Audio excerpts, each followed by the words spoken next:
초등학교 5학년 학생에게 누가 물었습니다. 아주 쉬운 얘기죠. 얘들아, 천국은 어떻게 가니? 하고 물었어요. 그럼 천국은 어떻게 가는 거죠? 천국은 뭘로 갑니까? 예, 믿음으로 갑니다. 애들도 알아요. 그래서 걔가 말합니다. 예, 천국은 믿음으로 가죠. 이렇게 말합니다. 선생님이 물었습니다. 그럼 지옥은 어떻게 가니? 물었어요. 여러분, 천국은 믿음으로 가요? 지옥은 어떻게 갑니까? 얘기 한번 해봐요. 초등학생한테 물은 거예요. 뭐라고요? 안 믿으면, 그래가지고 정답을 말했습니다. 그대로 가만히 있으면 갑니다. 그대로 가만히 있으면, 아주 기가 막힌 답이더라고요. 그대로 그냥 가만히 그렇게 있으면 갑니다. 맞아요, 여러분. 믿고 안 믿고가 아니라 믿으면 천당 가지만 그냥 그대로 가만히 있으면 뭐 믿는 것도 아니고 그냥 가만히 있으면 지옥 갑니다. 아주 애가 정확하게 말했더라고요. 맞아요, 여러분. 그냥 세상 가는 대로 가만히 있으면 지옥 가는 거예요. 믿으면 천당 갑니다. 근데 믿지 않냐고 그냥 세상 가는 대로 남 가는 대로 가만히 있으면 지옥 가는 거예요. 교회도 마찬가지로 교회도 가만히 있으면 교회는 부패합니다. 교회는 그냥 가만히 있으면 오염됩니다. 교회도 가만히 있으면 타락합니다.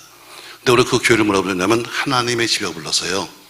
하나님의 집이라 할지라도 하나님의 집이 가만히 있으면, 자, 사람이 그냥 가만히 있으면 죽어가는 것처럼 교회도 가만히 있으면 저절로 부패하고 타락하고 오염돼요. 그래서 종교주 개혁질이 얼마나 앞섭니다만 교회는 날마다 개혁해야 한다면서 교회는 날마다 개혁, 다시 말해서 날마다 새롭게 변하지 않으면 교회는 변질된다 이렇게 말하는 거죠. 자, 그럼 교회는 무엇이 교회를 부패하게 만들고 교회를 무엇이 오염시키고 교회를 무엇이 타락하게 만드는가? 뭐 여러 가지 있겠습니다만 오늘 바울은 편지를 쓰면서 오늘 여러분과 저에게 하나님의 집이라 이렇게 말하고 있는데 하나님의 집도 타락한다. 하나님의 집도 부패한다. 그냥 가만히 두면 그래서 자꾸 개혁해야 한다. 그런 대표적으로 본다면 어떤 것들이 우리를 교회를 그렇게 부패하게 만드는가? 여러 가지 일을 우리가 되겠지만 그런 한 서너 가지만 찾아본다면 첫 번째는요.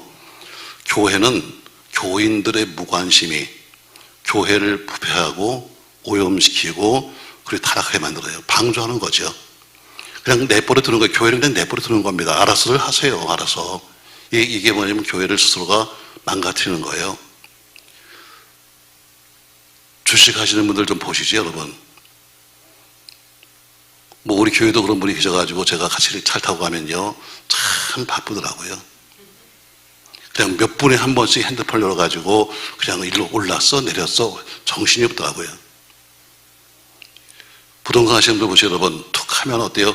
찾아서 지금 땅값이 올랐어 내렸어 난리가 나더라고요. 코인 하시는 분들 보시죠, 여러분. 김남국 씨 보셨죠? 얼마나 바빠요, 여러분. 오직하면 자다가도 나가서 코인을 하고 국정감사 나가서 코인을 하고 심지어 그는 화장실 가서 되잖아요. 그저 그렇게 하는 거예요. 자, 건강을 챙기시는 분들 보세요, 여러분. 얼마나 열심히 운동합니까, 여러분. 또 열심히 자기를 체크하고 운동하고. 그래서 100세 시대를 살고 있는데 100세 사는 이유가 간단해요, 여러분. 그만큼 자기 건강을 돌보기 때문에 100세 사는 거지. 건강을 알던 분은 100세 가만히 있으면 100세 사는 거 아니에요. 자기 건강을 돌보니까 사는 거죠. 그러니까 작은 병에 걸려도 병원 가고, 옛날 같으면 어디 병원 가요. 근데 이제 살만하니까 작은 병 걸려도 병원 가고, 또 가서 진료받고, 치료받고, 때로는 수술도 하고, 이러다 보니까 점점 수명이 길어가는 거지. 그냥 가만히 내버려두면 사람 그렇게 못 살아요. 그만큼 가꾸는 거죠. 집도 보세요. 아무리 잘 지은 집이라 할지라도 관리 안 하면 금방 망가집니다. 아무리 좋은 아파트라 하더라도 사람이 안 살면 금방 폐가 되는 거예요. 그처럼 하나님의 교회도 마찬가지로 그냥 두면 어때요? 저절로 타락합니다. 하나님의 교회는 그냥 두면 저절로 부패하는 거예요. 그러니까 교회는 뭐예요? 그만큼 그냥 둔다는 거예요. 관심이 없는 거죠. 관심 없이 교회를 놔두면 교회는 저절로 타락해버리고 저절로 부패할 수밖에 없는 거예요. 그렇게 코인에도 관심이 많고 그렇게 해서 주식에도 관심이 많은 사람들이 교회는 별 관심이 없습니다. 그냥 한 번 지나가는 데 앉았다 가는 곳, 또 교회 공동체가 지금 건강한가, 교회 공동체가 지금 어디를 가고 있는가 지금 전혀 관심들이 없습니다. 그러니까 신앙생활은 관심이 없는데 다 입으려면 천당 간답니다. 이해가 안 되는 여러분, 신앙생활에 관심도 없는데 다 입으려면 천당 간다는 거예요. 그건 또 크게 아멘합니다, 여러분. 예배에 관심이 없으면 자연히 교회는 부패되고 신앙은 부패되는 거예요. 교회가 뭐가 잘못되고 있으면 기도해야죠. 교회가 뭐가 잘못되고 있으면 목회자도 궤도 수정을 해야 합니다. 그냥 죽어라고 가는 것이 아니라 잘못됐으면 잘못됐네 했으면 바꿀 줄 알아야죠. 또 설교나 교육 내용이 잘못됐으면 그게 수용하기 힘들어요. 그러면 어때요? 조용히 찾아와서 이건 좀 뭐가 좀 잘못된 것 같습니다. 알려주세요 하면서, 베레아 교인들이 왜 그 사람이 훌륭한 사람이에요? 그가 말씀을 듣고 나서는 다시 한번 상고하고, 말씀을 듣고 나서는 다시 한번 그것을 되새겼기 때문에 그 교인들이 훌륭한 것처럼 뭔가 설교도 그렇잖아요. 제가 하는 설교가 다 여러분 이해되는 게 아닐 거예요. 어떤 사람은 전혀 모르는 것도 있지만 그냥 무조건 아멘하고 가요. 이거 전혀 그냥 밥 헛먹고 가는 거죠. 뭔가 모르면 좀 물어보든지, 아니면 와서 좀 이 설교는 뭐예요? 하고 내용을 좀 묻으면 좋을 텐데 그런 게 아무것도 없는 거예요. 그러니까 여러분이 마음속에 어떻게 그런 게 남아있으면 결국 자기 자신의 손해를 보는 겁니다. 옛날처럼 덮어놓고 믿어, 이런 시대가 지났습니다. 이제는 펴놓고 믿는 시대예요. 펴놓고 믿어도 잘 못 믿는데 무조건 덮어놓고 믿는다는 것은 신앙생활 잘못하는 겁니다. 우리 교인들의 무관심, 교회에 대한 무관심, 영적인 무관심들이 결국 교회 자체를 어때요? 그냥 내버려 두는 거예요. 그래서 그러다 보니까 교회는 점점 부패하고 타락하고 위험할 수밖에 없는 거예요. 또 무엇이 또 교회를 그렇게 타락하게 만드는가? 교회의 대형화, 또 교회의 물량주의가 교회를 그렇게 만듭니다. 여러분, 과거에 아주 힘들 때, 교회가 아주 약하고 교인 수가 적을 때, 또 그냥 앉기만 하면 재정이 부족할 때는 그때 오는 교인들은 전부 다 목적이 하나예요. 무슨 교회가 어려운데 와서 무슨 먹을 것이 있는 것도 아니고, 교회 와서 무슨 누릴 것도 있는 것이 아니라 그냥 오로지 그런 작은 교회는 교회 예수 믿는 기쁨 하나 갖고 오는 거예요. 우리 그 신앙이 순수하죠. 근데 교회가 좀 부해지고, 교회가 좀 커지고, 교회 권력이 생기고, 계급이 생기면서 교회는 어떻게 점점 타락하기 시작해요. 교회는 우물입니다. 우물. 영적인 우물. 영적인 우물은 자꾸 퍼내지 않으면 생수가 안 나와요. 그냥 두면 아무리 좋은 물이 져도 썩어버릴 수밖에 없는 겁니다. 지금은 생수 같지만 그러나 그 생수에 그냥 뚜껑을 덮어버리면 그 물은 썩은 물이 되고 마는 거예요. 교회 내의 모든 직분이나 이런 것들, 목사, 장로, 권사 이런 직분들은 사역을 하자는 것이지 계급을 만든 것이 아닙니다. 그런데 점점 교회가 어떻게 계급화되어 가는 거죠. 과거에 저희 교도 보니까 교회가 어려울 때, 재정적으로 막 빚을 지고 있을 때는 재정본원하면 다 안 해요. 바빠서 못합니다. 힘들어서 못합니다 하면서 다 하는데, 교회가 좀 풍성해지면 어때요? 누구든지 하려고 그럽니다. 또 교회 직분도 마찬가지죠. 장로님 하세요 그러면 아우 저 못해요. 그 이유가 뭐냐면 내가 무슨 짐을 지울까 봐 그런 것 같아요. 근데 교회가 다 풍성해지면 어때요? 서로 하려고 그래요. 그러니까 어려울 때는 내가 그런 직분을 맡으면, 어려울 때는 내가 그런 일을 하게 되면 혹시 내게 부담이 올까, 아마 이렇게 생각하는데, 모든 게 풍성해지면 어때요? 그런 자리들이 마치 교회 속에 어떤 감투같이 온 사람들이 생기는 거예요. 이게 바로 교회 타락의 원인이에요. 예수님 때도 마찬가지로 예수님은 지금 십자가 지신다 이렇게 말씀하고 있어요.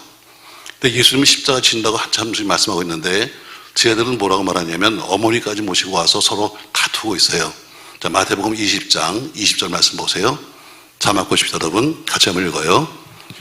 그때 세베대 아들들의 어머니가 그 아들들을 데리고 예수께 와서 절하며 무엇을 구하니 예수께서 이르시되 무엇을 원하느냐 이르되 나의 이 두 아들을 주의 나라에 하나는 주의 우편에 하나는 주의 좌편에 앉게 명하소서. 예수는 지금 십자가에 죽는다는 얘기하고 있는데 뭐라고 그래요? 치맛바람 말면서 와가지고 예수님 당신 나라 되면요 우리 아들로 하나는 우의정이고요 아들 하나는 좌의정이고 이러고 앉아있어요. 기가 막힌 거죠 여러분. 예수님 십자가에 대한 관심이 없어요. 오로지 자기 어떤 사역에도 관심이 없어요. 사명도 관심이 없어요. 그냥 오로지 예수님 때가 되면 한 명 오른쪽에 한 명 좌쪽에 해서 이런 자리만 관심 있는 거죠. 우리는 오늘 낮에 성경 공부를 하면서 데마에 대해서 공부했어요. 디모데후서 4장 10절에 보면 오늘 이제 뒤에 부분에 보면 나오죠. 데마는 세상을 사랑하여서 나를 버리고 데살로니가 갔다. 이렇게 오늘 이 말씀 공부했는데, 데마는 한때 바울의 아주 가까운 동역자입니다. 그래서 바울이 서신에서 두 군데씩이나 빌레몬서와 갈라디아서 보면은 편지를 쓰면서 내 옆에 지금 데마가 있다. 이 데마가 당신에게 무난한다면서 그렇게 서신을 쓸 정도로 아주 가까운 사람이었어요. 또 데마는 아주 발빠른 사람이었습니다. 그리고 민첩한 사람이었어요. 그러니까 바울이 지금 나이가 들고 힘든데 그 데마가 아주 옆에서 수종을 잘 들어가면서 그 일을 잘해준 거죠.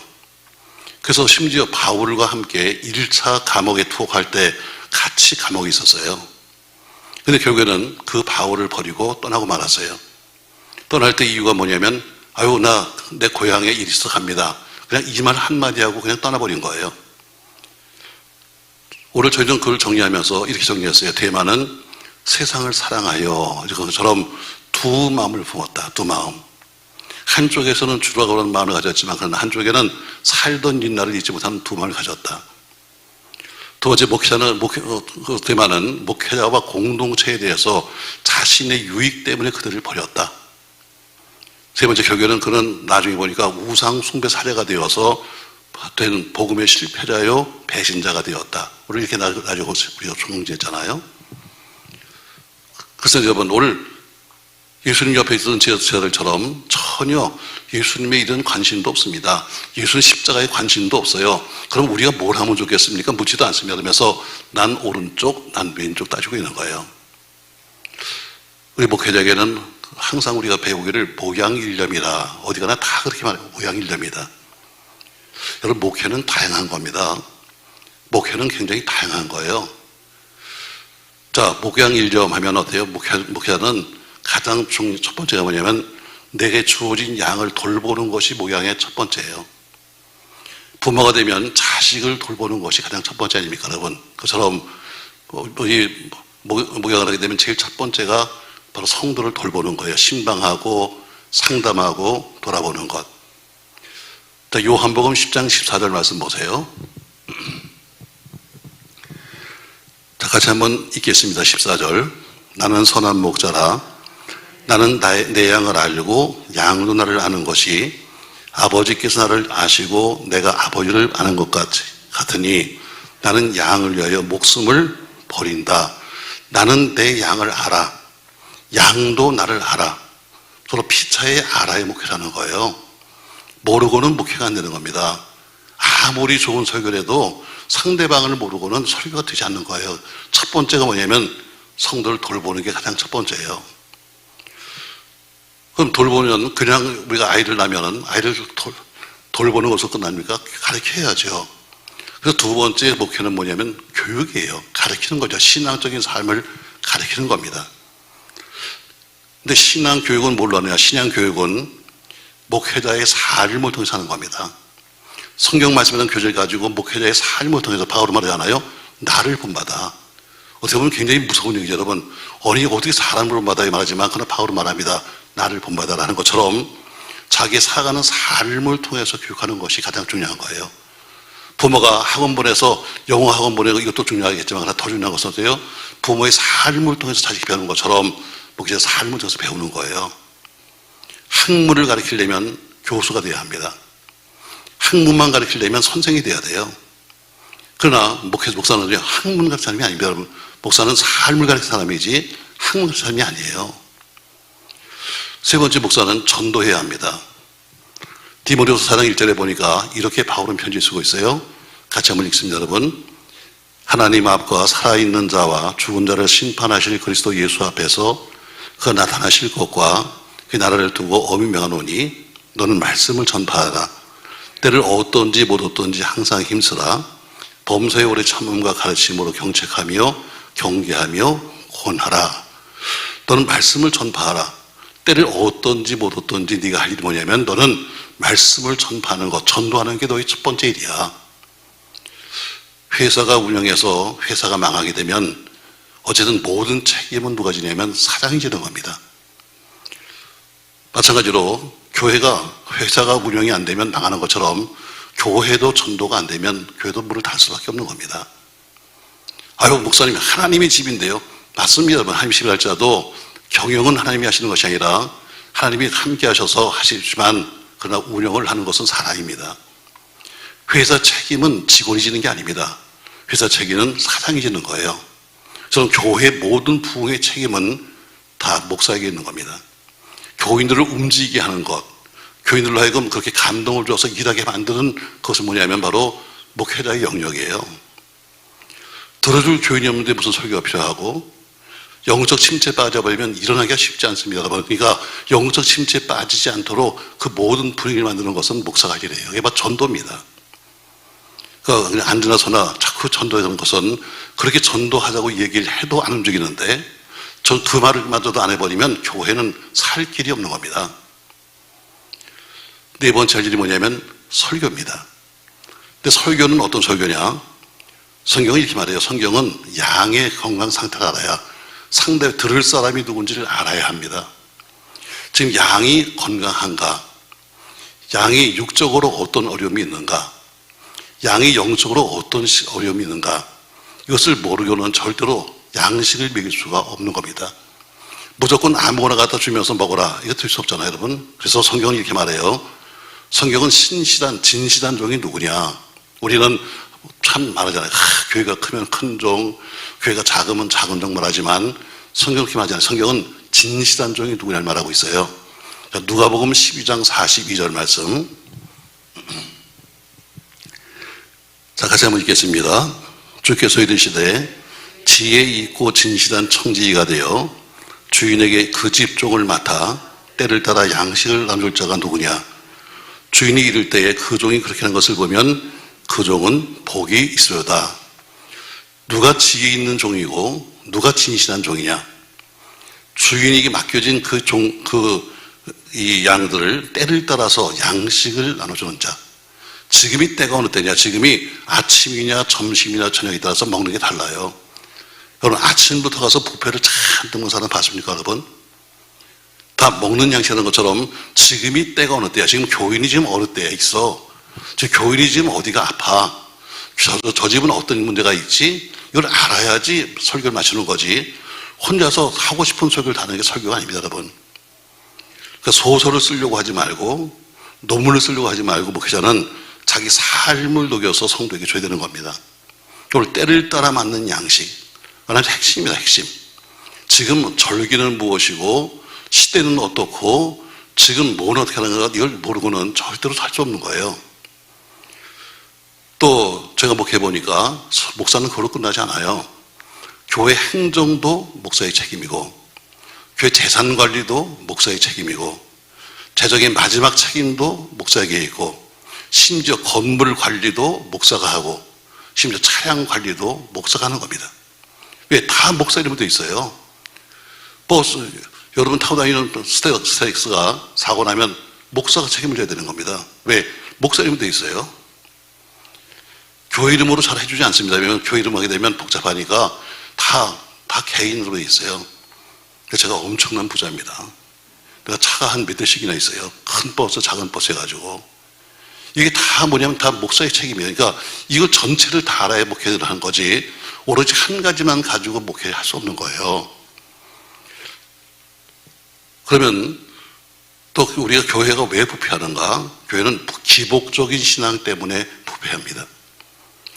여러분, 성경에 나오는 복이라는 것은 먼저 하늘복을 말합니다. 하늘복. 이 땅에서 장장 잘 먹고 이 땅에서 뭐 잘 되어가는 복도 중요하지만 그것도 물론 받아야 되겠죠. 그러나 성경이 말하는 복은 바로 8복 중에 가장 복을 말하는 바로 이 하늘의 복을 말하고 있어요. 자, 요한 3서 1장 1절에 보니까 이렇게 말하잖아요. 잘 아시는 말씀이죠. 같이 한번 읽습니다, 여러분. 장로인 나는 사랑하는 가이요 곧 내가 참으로 사랑하는 자에게 편지하노라. 사랑하는 자여, 네 영혼이 잘된 같이 내가 범사가 될 터고 강건하기를 내가 강구한다 해서 영혼이 잘되는 같이 했어요. 그러니까 육신이 잘되는 복이 먼저가 아니라 영혼이 잘되는 복이 먼저예요. 근데 영혼은 잘 안 되고 있는데 육신적으로 잘 된다고 해서 그게 복이라고 생각하면 큰 오산이에요. 영은 다 죽었는데 돈을 전부 벌었다고 해서 그것이 여러분 잘 된 거라고요? 그건 오히려 사람을 망가뜨려요. 자요, 우리가 요새 로또 해서 드실 분이잖아요. 뭐 그런 분들이 강남에 많이 산다고 그럽니다. 강남에 아주 큰 아파트에서 남들 들어가기도 힘든 아파트에 산다고 그래요. 근데 같은 아파트에 살면서도 같은 주민들끼리 그런데요. 아우, 저건 로또야, 로또. 저 사람 여기 살 수 있는 사람이 아니야. 근데 한 건 해가지고 여기 서서 사니까 어때요? 같이 살면서도 우습게 보는 거죠. 저 로또야, 로또, 로또, 로또. 대부분 보세요. 그렇게 복권 당첨한 사람들의 결과를 보면 다 결과가 좋지 않아요. 오히려 가정이 깨지기도 하고 좀 망가지기도 하고, 왜 없던 사람이 갑자기 생겼으니까 어때요? 도를 관리 못하는 거예요. 그처럼 우리가 중요한 것은 영혼이 잘 되는 것이지 나중에 이 범사는 두 번째예요. 근데 교회가 어때요? 자꾸 이 영혼의 문제는 꺼내지 않고 육적인 복만을 자꾸 이야기하니까 이게 바로 교회를 부패하게 만들고 교회를 망하게 만드는 거예요. 진짜 복은 이런 겁니다. 마태복음 5장 3절 말씀. 자, 같이 한번 읽겠습니다. 여러분. 심령이 가난 자는 복이 있나니 천국이 그들의 것이요, 애통하는 자는 복이 있나니 그들이 위로를 받을 것이며, 온유한 자는 복이 있나니 그들이 땅을 기업으로 받을 것이며, 의에 줄이고 목마른 자는 복이 있나니 그들이 배부를 것이요, 공의를 여기는 자는 복이 있나니 그들이 공의를 여김을 받을 것이요, 마음이 청결한 자는 복이 있나니 그들이 하나님을 부를 것이요, 화평케 하는 자는 복이 있나니 그들이 하나님의 아들이라 이름을 받을 것이요, 의를 위하여 박해를 받는 자는 복이 있나니 천국이 될 것이다. 는 바로 이런 복이 바로 첫 번째 복이에요. 근데 교회는 이 복을 잘 말 안 합니다. 전부 다 어디요? 전부 다 돈 버는 복, 그리고 건강을 찾는 복, 이것이 복이라고 생각하면서 매일 그것만 얘기하는 거예요. 근데 왜 교인들이 그걸 좋아하니까, 교인들이 그걸 바라고 있으니까. 자, 똑같은 목회자를 할지라도 여러분, 이러신 분도 과거에 있었어요. 그런 데서 전화합니다. 근데 주로 보면 돈 많은 부자들 전화해요. 해서 이런 얘기 하죠. 아우, 권사님, 요새 별일 없으세요? 그럼 상대방이, 왜요? 요새 괜찮으세요? 아, 왜요? 내 꿈에 당신을 봤는데, 꿈에 권사님 봤는데 안 좋은 것 같던데. 이게 사람을 미치게 만드는 거예요. 만약에 여러분에게 누가 전화해가지고 엉뚱한 얘기로, 여러분 별 문제 없어요. 그럼에도 불구하고 사람마다 다 갖고 있는 나름대로 문제는 있죠. 근데 전화해가지고 어때요? 괜찮으세요? 요새 별일 없으시죠? 그러면 어떻게, 사람이 궁금해 안 궁금해? 이게 사람을 미치게 만드는 거예요. 그게 바로 그 잘못된 길로 끌고 가는. 왜? 그 사람 관심이 어디는 걸 알아. 그 사람의 관심은 돈에만 있어. 그러니까 어때요? 툭툭 던지는 거예요. 그 사람의 관심은 어때요? 병에만 있으니까 던지는 겁니다. 건강하시죠? 해서 던지는 거예요. 그게 사람들 어때요? 사람들을 홀려가는 거예요. 자, 이런 바로 진짜 복은 영적인 복인데, 영적인 복은 교회에서 말하지 않고 자꾸 육적인 복만 가리키면서 자꾸 육적으로 돈 잘 벌었다, 무슨 뭐 했다면서 이걸 갖다 하고 다니니까 영적인 복은 전혀 생각 안 하는 거예요.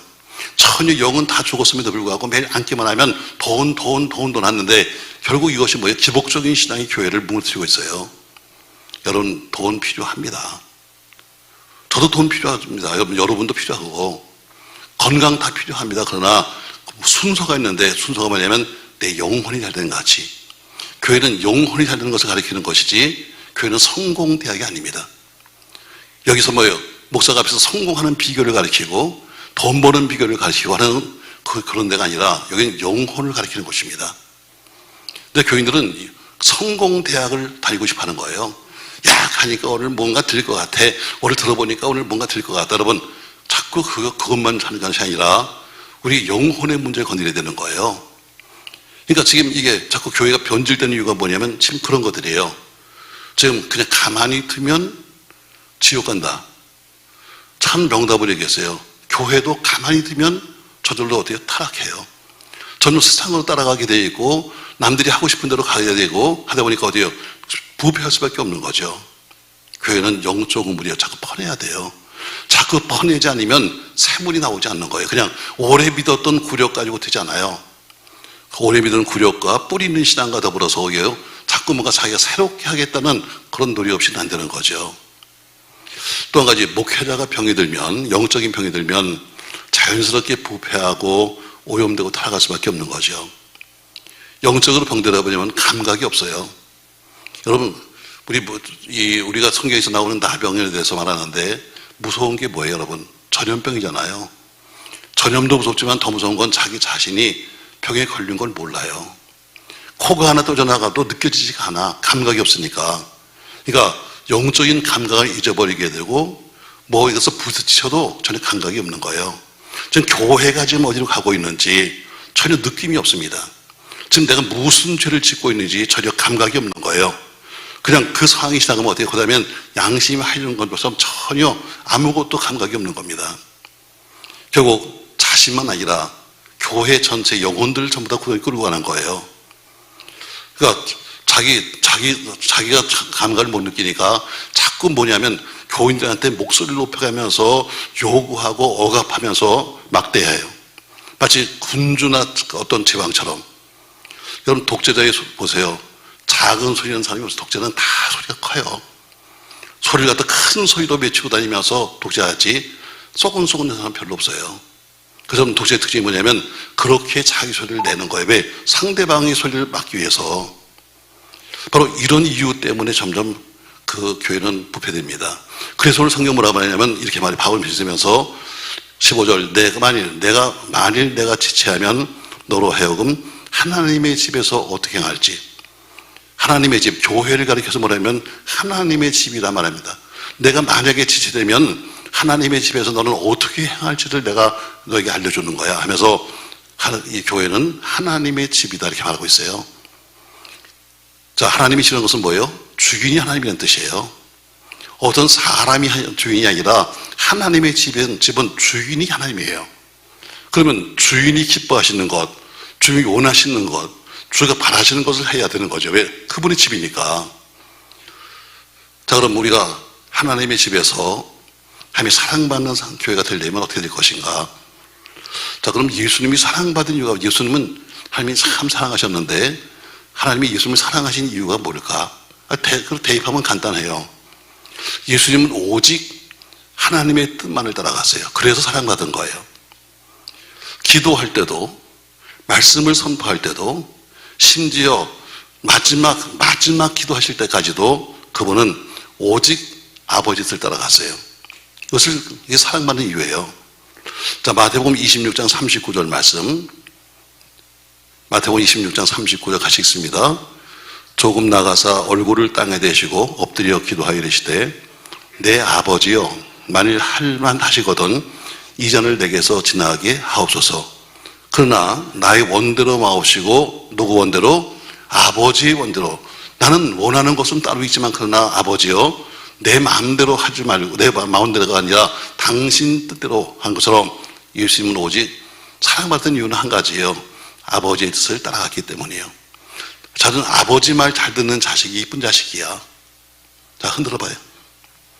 아무리 공부를 잘하고 뭘 별짓을 다 해도 아버지 말 안 듣는 놈은 여러분 이쁜 놈이 아니잖아. 그처럼 예수님도 마찬가지로 아버지의 뜻을 따라가는 거예요. 나는 원하는 것은 난 살고 싶어요. 그러나 내 뜻대로 마옵시고 하는 것처럼 아버지 뜻을 따라가니까 사랑받은 거예요. 또 내려가서 마태복음 26장 42절 말씀. 42절 말씀 같이 읽습니다. 여러분 다시 두 번째 나가 기도하여 이르시되 내 아버지여 만일 내가 마시지 않고는 이 잔이 내게서 지나갈 수 없거든 아버지의 원대로 되기를 원하나이다 한 것처럼 역시 마찬가지로 아버지의 원대로 되기를 원합니다. 나 살고 싶어요. 나 살고 싶습니다. 그러나 아버지가 원하신다면 그렇게 하세요 하는 것처럼 예수님은 오직 아버지의 뜻을 따랐기 때문에 사랑받은 거예요. 예수님이 왜 또 사랑받았냐고요? 예수님은 아버지에게 순종했기 때문이에요. 인간의 이 옷을 입고 인간의 몸을 입고 이 땅에 오시는 것도 순종했어요. 십자가를 치는 것도 순종했어요. 사람이 마지막 할 수 있는 순종이 뭐냐면 죽음인데 죽음까지도 순종하셨어요. 믿음은 복음에 순종하는 거예요. 그 순종의 문이 곧 축복의 문인 것입니다. 그래서 오늘 예수님은 오직 하나님께 순종했어요. 그것이 바로 사랑받은 이유예요. 또 한 가지가 있다면 예수님은 모든 영광을 아버지께 돌렸어요. 우리가 인생에 실패하는 원인이 뭔가? 간단해요, 여러분. 아버지 영광을 가로채기 때문에 실패하는 거예요. 여러분, 결혼을 해도 아버지 영광을 위해서, 사업을 해도 아버지 영광을 위해서, 취업을 해도 아버지 영광을 위해서 한다면 그 아버지가 얼마나 기뻐하시겠어요? 결국 예수님은 하나님께 사랑받았어요. 그 이유가 뭐냐면 아버지 뜻을 따라갔고 오직 아버지께 순종했고 그리고 모든 영광을 아버지께 돌렸기 때문에 그 하나님이 그를 사랑하신 거예요. 그럼 우리가 하나님의 집이라고 말하는 교회, 그럼 우리가 이 집을 사랑한다면 뭐요? 똑같지요.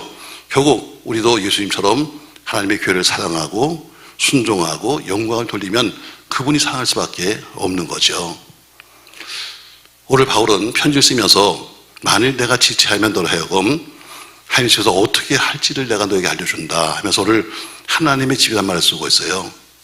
저는 그 집을 생각하면서 문득 초등학교 아이가 한 이야기가 오늘 마침 나오더라고요. 천국은 어떻게 가니? 예수 믿으면 천국 가죠. 지옥은 어떻게 가니? 가만히 있으면 지옥 가죠. 야, 참 명답이다. 명답. 무슨 죄를 지면 이게 아니라 그냥 가만히 있으면 간다. 그래, 세상 흘러가는 대로, 남 가는 대로 따라가면 거기가 어디요? 지옥이에요. 믿으면 천당, 어디요? 그래, 가만히 있으면 지옥 간다는 거예요. 맞습니다, 여러분. 교회도 가만히 있으면 저절로 부패해요. 교회도 가만히 있으면 저절로 어때요? 오염됩니다. 왜? 교인들의 무관심이 결국 교회를 부패하게 만드는 거예요. 저는 여러분이 더욱 교회에 대한 많은 관심을 가지시고 기도도 하시고 헌신도 하시고 때론 교회가 틀렸으면 와서 말도 하셔서 물어보세요. 그래서 교회가 바로잡아야지. 그냥 가만히 있는 게 여러분 그것은 서로 부패하기를 만드는 거예요.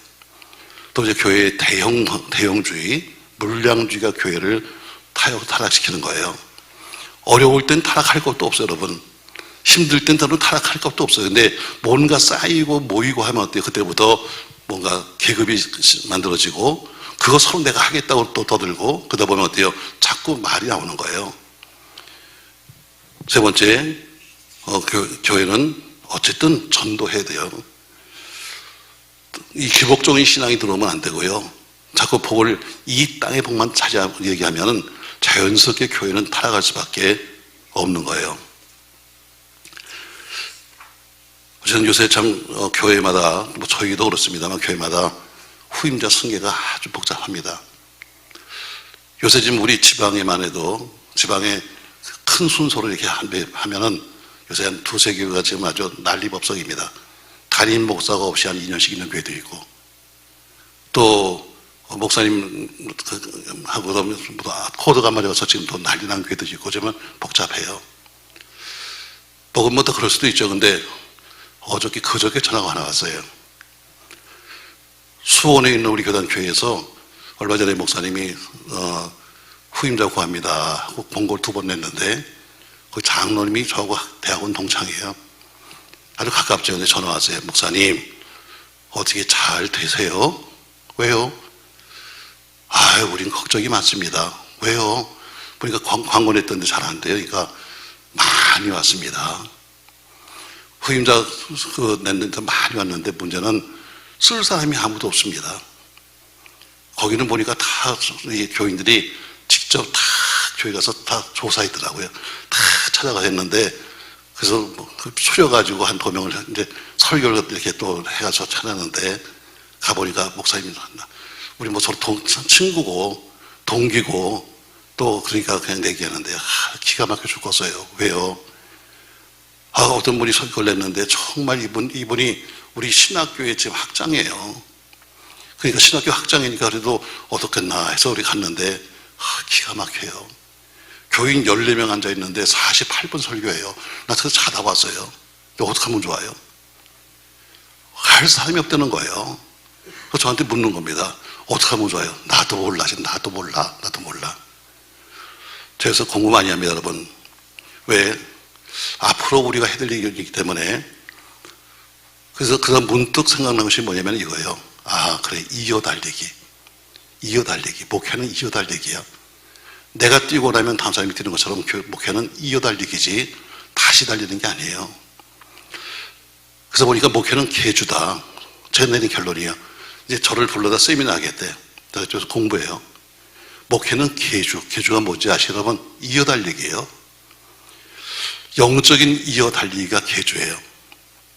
오늘 바울이 자신의 목회를 디모데와 디도에게 지금 승계하는 거예요. 그래서 쓴 것이 목회서신인데 바로 그것은 내가 지금까지 목회를 해왔으니 너도 이렇게 목회해달라고 부탁하는 것이 목회서신이에요. 바울이 말합니다. 나는 이렇게 교회를 돌봤으니까 당신들도 그렇게 해주세요 하고 쓴 것이 바로 목회서신이고, 목회다 보니까 이런 사람들이 있으니 이런 사람들은 너희가 특별히 경계하고 조심해야 한다 하는 말까지 썼어요. 얼마 전 미국에서 가장 주목받던 국가대표 계주 팀이 예선 탈락을 했습니다. 난리가 났어요. 아니, 올림픽에서도 금메달을 땄던 팀이 어떻게 예선 탈락을 했냐, 난리가 난 거예요. 그 이유가 뭐냐면 선발 주자와 후발 주자가 손발이 안 맞아가지고 바톤 터치를 못했어요. 그래서 떨어뜨린 거예요. 그럼 탈락이에요. 이번에 항저우 아시안 게임에서 우리나라 37년 만에 동메달을 땄잖아요. 여러분, 계주, 제가 보니까 이어 달리기는 법칙이 있더라고요. 그냥 되는 게 법칙이 있어요. 첫 번째, 선발주자는 최선을 다해 뛰어야 돼요. 열심히 뛰어야 됩니다. 왜? 스타트가 좋아야 되니까 열심히 뛰어야 되죠. 그러나 이어받을 주자는 아직 자기 차례가 안 됐지만 그러나 그도 먼저 뛰고 있어야 돼요. 여러분, 계주 해봤죠? 학교 다닐 때. 앞사람이 뛰고 있지만 뒷사람도 어디요? 그 사람도 같이 뛰어. 같이 뛰다가 어느 점에 가면 서로 주고받는 거예요. 그래서 그렇죠. 이 전발처럼 저는 첫 번째 사람 좀 뛰진 않지만 그러나 그도 열심히 뛰다가 어느 순간에서 서로 주고받아요. 그러니까 앞사람이 달리는 탄력을 이어받았고 뒷사람이 그 탄력으로 뛰어나가는 것이 계주예요. 이게 바로 목회더라고요. 제가 보니까 그래서 고민하면서 이게 뭐야? 목회가 뭐지? 도대체 승계가 뭐지? 하다 보니까 맞죠, 그거다. 근데 보니까 거기 법칙이 와요. 첫 번째, 후발주자는 그대로 서 있으면 안 된다. 앞에서는 지금 열심히 뛰어와서 지금 손을 내밀어서 주는데 앞사람이 서 있으면 둘 다 다쳐요. 왜? 앞사람은 지금 뛰어나가야 되는데 앞사람이 서 있으면 둘이 부닥쳐갖고 둘 다 다치게 돼 있어요. 이게 계주의 첫 번째 원칙이에요. 두 번째, 후발주자는 100%는 뛰지 않는다 할지라도 이미 달리고 있다가 전임 주자의 그 탄력을 받아서 뛰게끔 뛰는 거예요. 세 번째, 방향이 다르거나 이 라인을 밟으면 탈락이에요. 같은 트랙을 같은 생각으로 같은 목회 방법으로 가는 것이 승계예요. 네 번째, 절대로 바통을 떨어뜨리면 아무리 잘 뛰어도 그건 탈락입니다. 마지막으로 선발주자가 뛰는 곳을 향해서 똑같이 목표를 가지고 그리고 서로 똑같이 뛰어가다가 먼저 뛴 사람은 천천히 이제는 다 뛰어왔으니까 그도 역시 같이 뛰어가는 거예요. 뛰어가다가 어느 순간에 서서히 속도를 줄이는 거예요. 이게 계주더라고요. 제가 보니까 목회도 마찬가지다. 목회도 자, 앞에 지금 전임자는 40인을 뛰어왔어요. 후임자도 어때요? 같이 뛰고 있어야 돼. 지금 뛰다가 어느 순간에서 같이 서서 주고받는 거지. 난 가만히 서 있는데 앞사람이 막 뛰어오면 둘 다 다치는 거예요. 뛰어야 돼요. 뛰어서 똑같은 속도를 못 낸다 할지라도요, 뛰다가 받아야 그 탄력으로 가는 거지. 가만히 서 있다가 내 순서 되면 뛰어야지 하면 이 사람은 평생 못 뛰어요. 둘 다 크게 다쳐요. 왜? 달려온 사람은 달려온 힘으로 넘어지고 그 사람은 서 있기 때문에 부닥쳐 넘어지고. 이건 뭐 법칙입니다. 똑같은 방향을 가야 돼요. 똑같은 트랙을 뛰어야 되는 겁니다. 그거 보면서 맞아. 왜 이거 생각을 못했을까? 간단하게 그냥 우리가 이어달리기만 보면 간단한 건데 왜 이 생각을 못했지? 맞습니다, 여러분. 제가 그런 얘기를 했어요. 그 수원에 있는 그 장로님한테, 장로님, 그냥 이어달리기인 것 같아요. 이어달리기. 그걸 잘 생각하면은 무슨 얘기가 나올 것 같아요. 이어달리기입니다. 나도 모르겠어요. 나도 우리 거긴 또 아들이 목사님이에요. 근데 당회에서 처음부터 아들은 안 된다고 딱 선을 걷기 때문에 아들은 쓸 수가 없고, 그래서 좀 걱정이 많습니다. 참 다들 걱정입니다, 여러분. 선임자, 후임자들 참 걱정인데, 우리에게도 좋은 이어 달리게 되기 바라면서 오늘 디모데가 바울이 편지 써요. 만약에 내가 지체해서 못 가면 당신은 하나님의 집에서 이렇게 행해달라고 쓰는 것이 목회서신이에요. 그처럼 아무쪼록 오늘 주신 말씀 잘 기억하면서 이렇게들 앞으로 서로가 관심 가지고 교회를 세워가기를 주의 이름으로 부탁합니다. 교회는 하나님의 집이라고 했어요. 어느 누구도 주인이 아닙니다. 목사도 주인도 아니고 교인도 주인이 아니에요. 근데 하나님의 집은 하나님이 움직여야지 사람이 움직이려고 하면 교회는 안 되는 겁니다. 우리가 뭔가 하나님의 집이니까 하나님의 집에서 평안을 누리기 위해서 서로 섬기면서 같은 목적으로 같은 삶을 살기를 주의 이름으로 하면서, 오늘 낮 시간도 제가 그런 얘기 했어요. 어느 공익 광고를 딱 보다 보니까 정말 좋은 말이 있더라고요. 아무리 큰 나무라 할지라도 혼자서는 숲이 될 수 없다. 나 그거 굉장히 은혜 받았어요. 아무리 큰 나무라 할지라도 혼자서는 숲이 될 수 없다. 숲이 되려면 작은 나무, 큰 나무가 어울려 숲이 되는 거지, 하나가 우뚝 서가지고 나 혼자 잘났다 이거는 숲이 안 된다. 그리고 뭐라고 썼는가 하면 더 멀리 있었더라고요. 맞아요, 여러분. 숲은 혼자서는 안 되는 거예요. 우리 모두가 다 같이 어울려야 숲이 되는 거죠. 여러분, 숲에는 많은 게 와서 삽니다. 그러나 아무리 큰 나무 하나라도 큰 나무 하나에는 살 수 있는 것은 몇 가지 안 되는 거예요. 영적인 숲을 잘 만들어서 많은 사람이 함께 거기서 누리며 살 수 있는 은혜가 있기를 주의 이름으로 바랍니다. 고마우신 전능하신 아버지, 오늘 바울은 편지를 쓰면서 만일 내가 지체하면 너로 하여금 하나님의 집에서 어떻게 행할지를 알게 하기 위해서 이 편지를 쓴다고 말한 것처럼, 오늘 주신 말씀을 통해 바울은 디모데와 디도에게 자신이 해왔던 목회를 소개하면서 너도 이런 사람들은 조심하면서 이런 일은 하지 말면서 하면서 오늘 쓴 것이 목회서신입니다. 오늘 그런 하나님의 집이라고 말합니다. 교회는 하나님의 집이지 어느 누구의 것도 아닙니다. 그러므로 하나님이 기뻐하시는 일을 해야 합니다. 아무튼 하나님이 기뻐하시는 일, 하나님이 원하시는 일들을 감당하며 우리 모두가 함께 거대한 믿음의 숲을 만들어갈 수 있도록 축복하여 주시옵소서. 예수님의 이름으로 기도합니다. 아멘.